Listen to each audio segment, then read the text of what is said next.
This is another method that I use to cook a pork chop.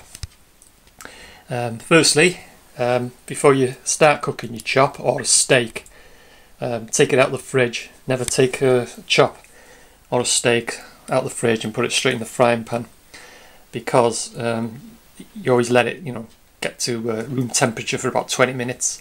Because if you put a cold chop or a cold steak in a frying pan, it'll start cooking on the outside, it'll start browning, but it'll be cold on the inside. It takes a while for the heat to get through the inside of a cold chop or a steak.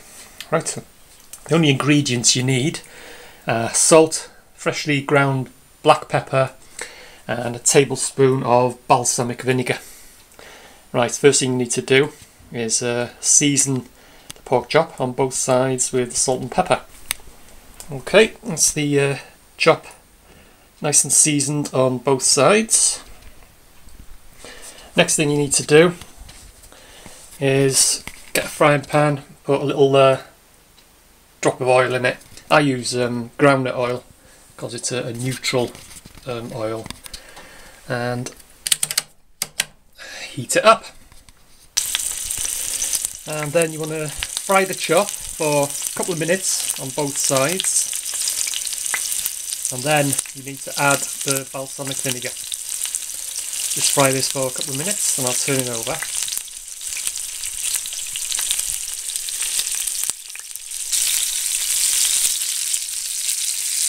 Right, so I've just turned the chop over and it's been frying for a couple of minutes. And then what you need to do is add the balsamic vinegar.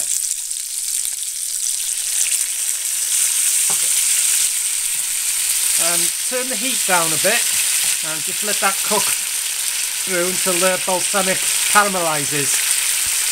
You get a nice colour on the chop, and you will need to turn it over again before the cooking's finished. Lovely smell.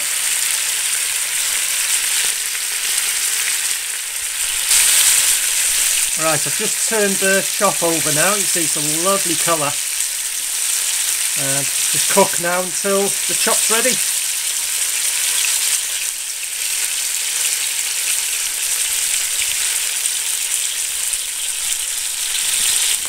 And that's it.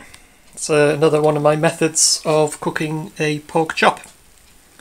To serve it, put your chop on the plate and then pour the cooking juices over the chop. And that's it. Another method of cooking a pork chop.